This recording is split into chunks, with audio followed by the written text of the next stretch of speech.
This is a very big deal. The Environmental Protection Agency just rolled back Obama-era climate rules for power plants, leaving states to set their own pollution standards.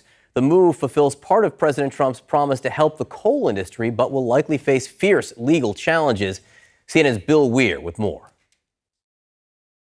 Before leading the EPA, Andrew Wheeler was a coal lobbyist. And today's rule change announcement made it hard to tell he ever left that job. The contrast between our approach and the Green New Deal, or plans like it, couldn't be clearer. Rather than Washington telling Americans what type of energy they can use, or how they can travel, or even what they can eat, we are working cooperatively with the states to provide an affordable, dependable, and diverse supply of energy. But in reality, American coal consumption is at a 40-year low, not because of regulation, but competition. For the first time ever, more power is being generated by cleaner, cheaper renewables. A free market trend President Obama tried to accelerate, a tough carbon cap called the Clean Power Plan. But after several groups sued, a conservative Supreme Court majority kept those rules from taking effect. And today, the EPA killed them. Instead, they'll give states 3 years to come up with their own pollution standards. Our air and water are the cleanest they've ever been by far. That is a lie. In fact, the American Lung Association say things have gotten measurably worse in the last 2 years. 4 in 10 Americans are now breathing unhealthy air. And according to a New York Times analysis, this is just one of 83 rules being rolled back on everything from toxic chemicals to endangered species to the climate crisis. So scientists can't help but worry. The people who have been appointed to run the EPA are industry sort of lapdogs, close ties to fossil fuel interests and the Koch brothers. And what they've been trying to do is to literally roll back the environmental protections of the past half century. Dr. Mann is among thousands of Earth scientists around the world who agree that in order to save life on Earth as we know it, about 80% of known coal reserves need to stay in the ground. And of course, the coal they burn in West Virginia, those emissions don't stay in West Virginia, Allison. So it's not hard to imagine all of this ending up at court, maybe even the Supreme Court. Bill, thank you so much for bringing all of this to our attention. We want to bring in now Gina McCarthy. She's the former Obama EPA administrator who finalized the plan that is now being rolled back. Ms. McCarthy, thank you very much for being here. So what does it mean? Put it into plain English for the rest of us to understand what these coal rollbacks will mean for Americans. Well, what it means is that EPA really put out a remarkable rule. It basically acknowledged that climate change is happening and it's an existential threat to all of us.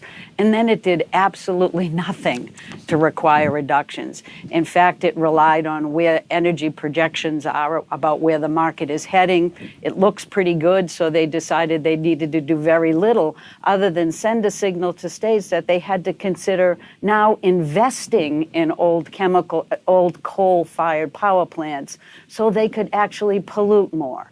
It was a rather remarkable and frankly, not just disappointing, but damaging proposal to all of us at a time when we know that climate change is real and we have to take action. It was nothing but a rollback of a real rule in place of some market projections and some promises for action. Let's look at the numbers of what the Trump administration has done, just to put a finer point on all of this in terms of their rollbacks. So, in terms of air pollution and emissions, drilling and extraction, infrastructure and planning, animals, toxic substances and the safety of those, water pollution, in terms of all of the things that Americans say are important to them, there have been 49 rollbacks completed, 34 in process, 83 total. And I'm just wondering, I guess on a personal level, what it's like for you to watch your work for years be rolled back.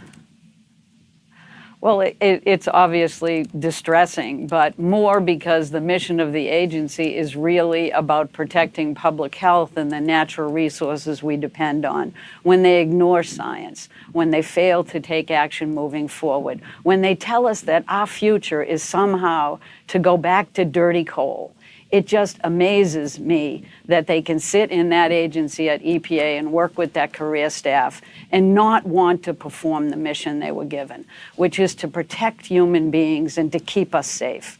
This last rule that they put out yesterday was absolutely an anathema to the mission of that agency. It was ignorant to science, and it rejected real science action. And it really is going to leave us all vulnerable to more pollution, all potentially unhealthier and more unsafe.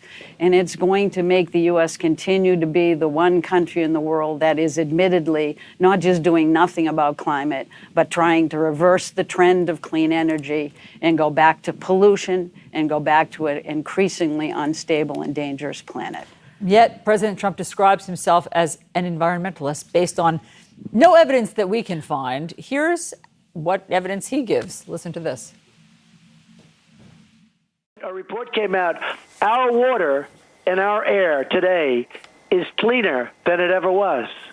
Because in many respects, we're great environmentalists. I'm an environmentalist, but a different kind, a real environmentalist. But our water is crystal clean. Our air, it's the best it ever was.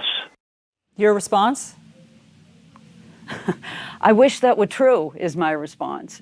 The challenge we face, I think, in the U.S., we've done a great job over the last 50 years while EPA has been on the job in making our environment cleaner. But we know we're far from being there yet. If you look at our international rating, we're nowhere near number one. We're actually number 27 in terms of our environmental performance. And while we've done a great job, we have to keep moving forward. And people have to understand that the challenge of climate change puts all of those things at risk, all of those things. It will increase air pollution. It will cause challenges in terms of water quality and quantity. It will create instabilities.